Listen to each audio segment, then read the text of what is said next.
നമസ്കാരം, മഹാത്മാ ന്യൂസിലേക്ക് സ്വാഗതം. തട്ടിപ്പിലെ പുതിയ കൂട്ടുകെട്ട്. കോൺഗ്രസ് ബി.ജെ.പി. നേതാക്കൾ അകത്താകും. ചൂടുവെള്ളത്തിൽ വീണ പൂച്ച പച്ചവെള്ളം കണ്ടാലും പേടിക്കും എന്നതൊക്കെ വെറും പഴഞ്ചൊല്ലാണെന്ന് ഉറപ്പിക്കുന്നതാണ് കേരളത്തിലെ ആൾക്കാരുടെ പെരുമാറ്റങ്ങൾ. എത്ര തവണ തട്ടിപ്പിൽ കുടുങ്ങിയാലും പിന്നെയും പിന്നെയും ഓരോരോ തട്ടിപ്പ് വീരന്മാർ വരുമ്പോൾ അതിന്റെ പിറകെ ഓടുന്നവരായി മലയാളികൾ തരം താണിരിക്കുകയാണ്.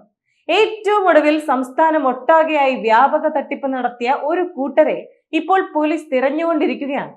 1.25 ലക്ഷം രൂപ വിലയുള്ള സ്കൂട്ടർ പകുതി വിലയ്ക്ക് നൽകും എന്ന് പറഞ്ഞപ്പോൾ ചോദിക്കുന്നവർക്ക് അപ്പോൾ തന്നെ ആ പകുതി വില മടി കൂടാതെ കൊടുക്കാൻ തയ്യാറാകുന്ന ആൾക്കാരാണ് മലയാളികൾ.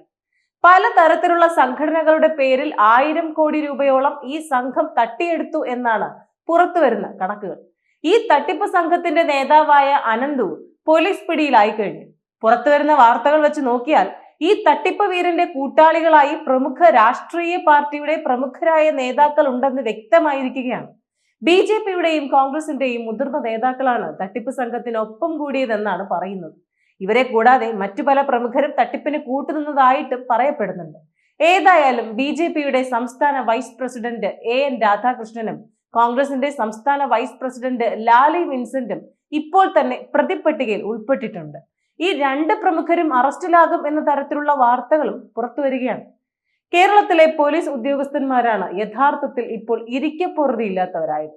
സംസ്ഥാനം ഒട്ടാകെ പലതരത്തിലുള്ള പ്രശ്നങ്ങളും ദിവസേന ഉണ്ടാവുകയാണ്.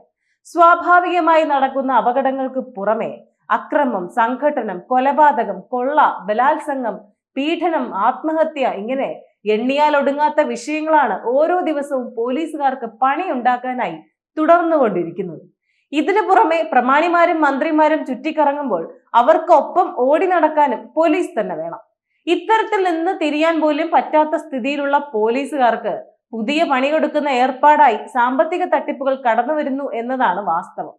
പകുതി വിലയ്ക്ക് സ്കൂട്ടർ നൽകുന്ന പുത്തൻ തട്ടിപ്പുകാർ തട്ടിയെടുത്തത് 100 കണക്കിന് കോടി രൂപയാണ്. കന്യാകുമാരി മുതൽ കാസർഗോഡ് വരെ ഈ സംഘത്തിന്റെ കള്ള വാക്കുകേട്ട് 10,000 രൂപ കൊണ്ടുവന്നു കൊടുക്കാൻ ആൾക്കാർ ഉണ്ടായി. ഇത്തരത്തിൽ സ്കൂട്ടർ മോഹിച്ച് പണം കൊടുത്തവരെല്ലാം തന്നെ സ്ത്രീകളാണ് എന്നതും ഒരു പ്രത്യേകതയാണ്. ഇതിനകം തന്നെ സംസ്ഥാനത്ത് പലയിടങ്ങളിലായി 1000-ലധികം ആൾക്കാരുടെ പരാതികൾ പോലീസിന് കിട്ടിയിരിക്കുന്നു എന്നാണ് പറയപ്പെടുന്നത്. ഇനിയും 100 കണക്കിന് ആൾക്കാർ പരാതിയുമായി കടന്നു വരുന്ന വാർത്തയും വരുന്നുണ്ട്. ഇത്തരത്തിൽ പറ്റിക്കപ്പെട്ട ആൾക്കാർ നൽകുന്ന പരാതി അന്വേഷിക്കാനും കേരളത്തിൽ എല്ലായിടത്തുമുള്ള പോലീസുകാർ ഓടേണ്ടി വരുന്നു എന്നത് ഒരു വാസ്തവമാണ്. ബാങ്കുകളുടെയും ചിട്ടിക്കമ്പനികളുടെയും സഹകരണ സ്ഥാപനങ്ങളുടെയും ഒക്കെ പേരിൽ വലിയ വാഗ്ദാനങ്ങൾ നൽകി ജനങ്ങളിൽ നിന്നും പണം സ്വീകരിച്ച ശേഷം മുങ്ങുന്ന നിരവധി കമ്പനികൾ കേരളത്തിൽ ഉണ്ടായിരിക്കുകയാണ്. മാന്യമായി പ്രവർത്തിക്കേണ്ട സഹകരണ ബാങ്കുകൾ പോലും ഭരണസമിതിക്കാർ കോടിക്കണക്കിന് രൂപ സാമ്പത്തിക തട്ടിപ്പ് നടത്തിയതിന്റെ പേരിൽ പ്രതിസന്ധിയിലായിട്ടുണ്ട്. പണം നഷ്ടപ്പെട്ട നിക്ഷേപകർ പല സഹകരണ ബാങ്കുകൾക്ക് മുന്നിലും സമരം തുടരുന്നുണ്ട്.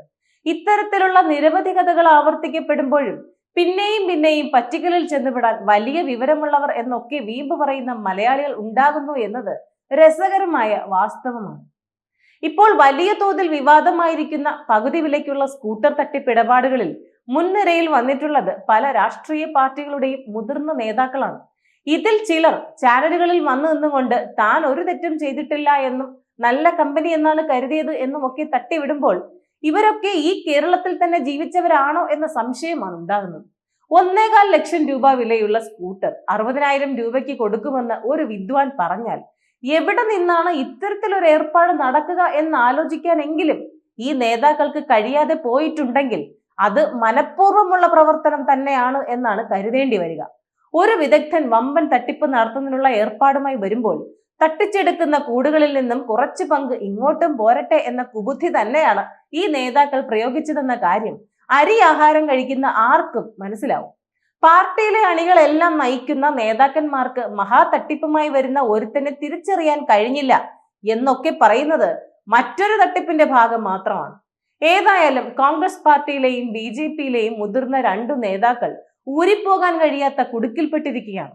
ഈ 2 നേതാക്കളും അറസ്റ്റിലാകുന്ന വാർത്ത എപ്പോഴാണ് വരിക എന്നത് മാത്രമാണ് ഇനി കാണാനുള്ളത്.